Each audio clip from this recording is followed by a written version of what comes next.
मैं आज आपको राठौड़ वंश के बारे में बताऊंगा। राठौड़ वंश ये मारवाड़ के राठौड़ वंश थे। मारवाड़ के राठौड़ वंश।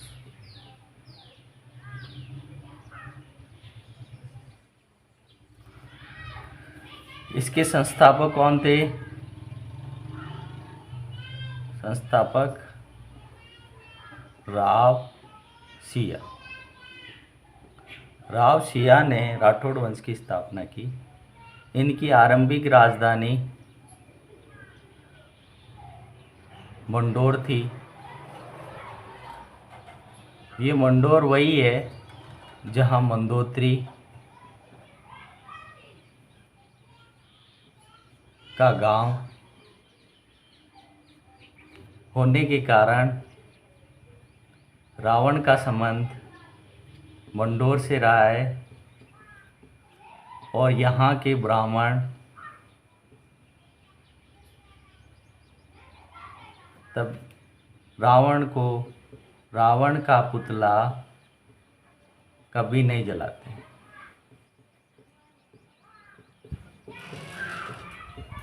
अभी हम राठौड़ वंश के ये कहाँ से आए हैं, इनमें दो मान्यता है। प्रथम मान्यता गढ़वाल वंश से माने जाते हैं। ये वंश ये राव सिया के पिताजी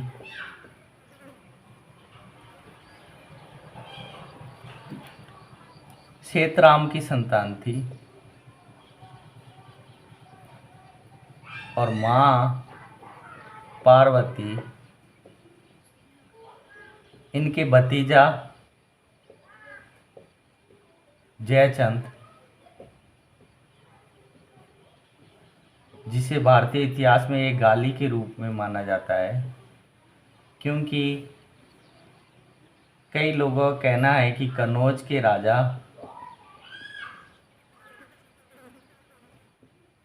राजा थे उस समय गोरी की सेना की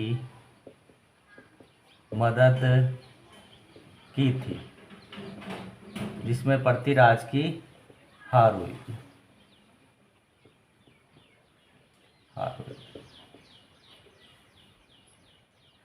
और जयचंद की ही पुत्री सुयोजिता का हरण पृथ्वीराज ने किया था। इसी कारण इस वंश राठौड़ वंश को गढ़वाल वंश से भी माना जाता है। दूसरी मान्यता दक्षिण के राष्ट्रकूट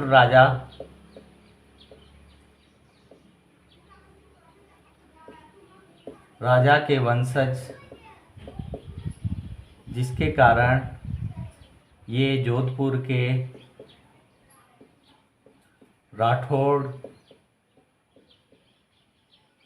राठौड़ों की उत्पत्ति राष्ट्रकूट वंश से ही मानी जाती है।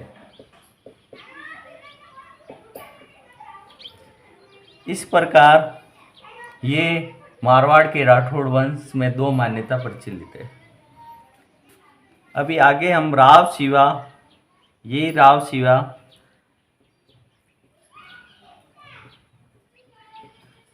इसके पुत्र का नाम रावचूड़ा, उसके पश्चात रावचूड़ा राजा बना।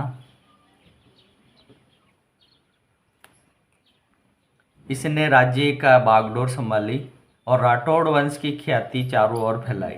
चारों तरफ रावचूड़ा ने ख्याति फैलाई।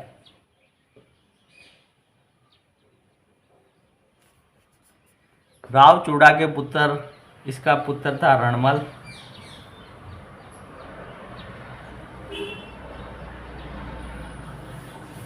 रणमल राठौड़, जब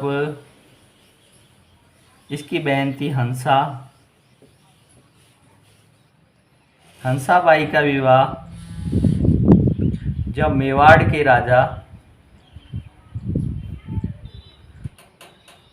राजा चूड़ा के साथ हुआ, तब यही रणमल मेवाड़ में बहन। अब मैं राठौड़ वंश के बारे में विस्तार से पढ़ूंगा। राव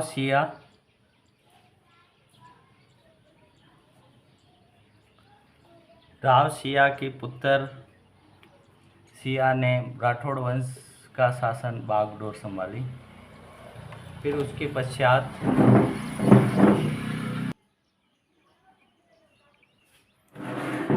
राव सिया का जब मारवाड़ के पाली नामक स्थान पर शासक फिरोज शाह से संघर्ष हुआ, वो हुआ। राव सिया के बाद इसका पुत्र राव चूड़ा शासन बना। ये सर्वाधिक शक्तिशाली था। इसने शासनभार को बड़े कूटनीतिक रूप से निभाया और राव चूड़ा की ख्याति चारों तरफ मारवाड़ में फैल गई। राव चूड़ा के पुत्र रणमल और इसकी पुत्री हंसाबाई यहाँ से मेवाड़ के इतिहास में राठौड़ों का इतिहास दोनों का माना जाता है। जब हंसाबाई का विवाह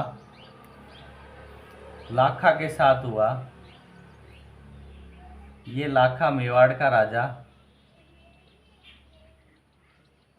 था, लेकिन अधिक उम्र के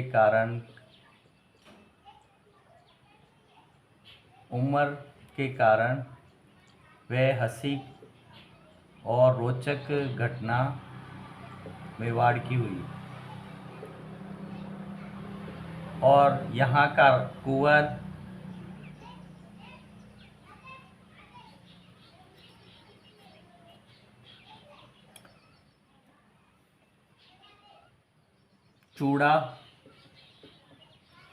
चूड़ा जो इस हंसाबाई से विवाह नहीं किया और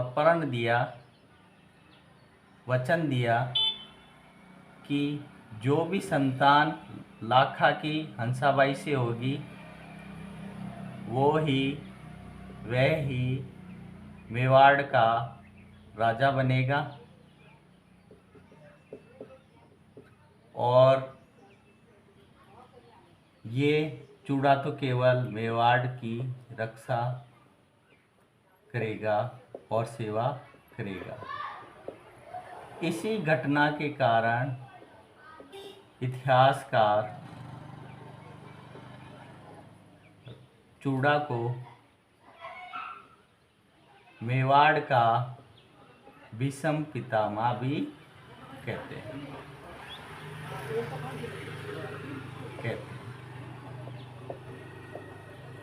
तो ये रणमल भी मेवाड़ में हंसाबाई के साथ गया और मेवाड़ के राजनीतिक पदों पर अपनी भूमिका निभाने लगा और इसकी नीयत में कुछ खोट आ गया और वह मेवाड़ पर अधिकार करने के बारे में सोचने लगा। तब राठौड़ राजा शराब के बड़े शौकीन थे, तो वो अपनी प्रेमिका को, जो बहारमाली थी, उसको ये सारा प्लान बता दिया। यहाँ से घटनाक्रम में मोड़ आता है और बारहमल्ली स्वामी भक्त थी मेवाड़ की, और उन्होंने ये सारा घटनाक्रम रानी हंसा को बताया। इसके कारण मेवाड़ के सामंतों ने रणमल को शराब में कुछ पिलाकर हत्या कर दी। और रणमल की हत्या होने पर उसी रात चारण जाति, जो राठौड़ों की रक्षक होती मानी जाती है, उन्होंने एक रात में राग गाया कि भाग रे जोधा भाग, रणमल मारो जाए। ये राठौड़ राजा समझ गए और जोधा को सुरक्षित मेवाड़ से बाहर निकाल दिया।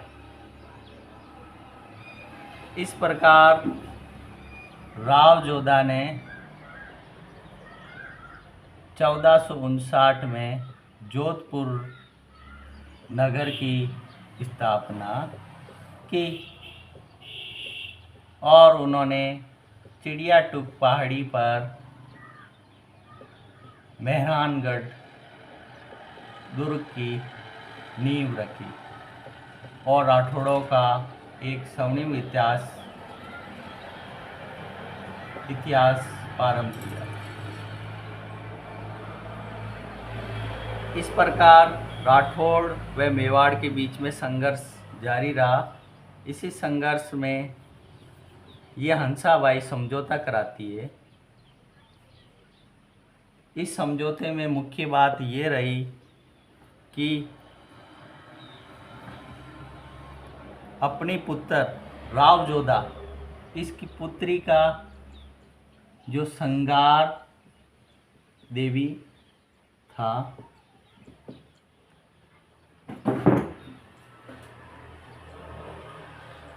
इसका विवाह सांगा के पुत्र के साथ किया और मेवाड़ व मारवाड़ सीमा, जहां आंवला के पेड़ थे, वहां मेवाड़ की सीमा का निर्धारण किया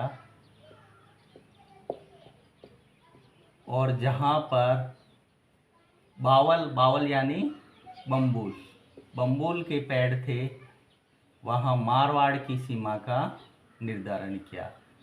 इसे आवल बावल की संधि भी कहते हैं। इस संधि से दोनों रियासतों में संघर्ष समाप्त हुआ। इस प्रकार हम मेवाड़ के इतिहास में आवल बावल की संधि भी कहते हैं। इसका सेकंड पार्ट हम आगे वाले पार्ट में पढ़ेंगे। जय हिंद।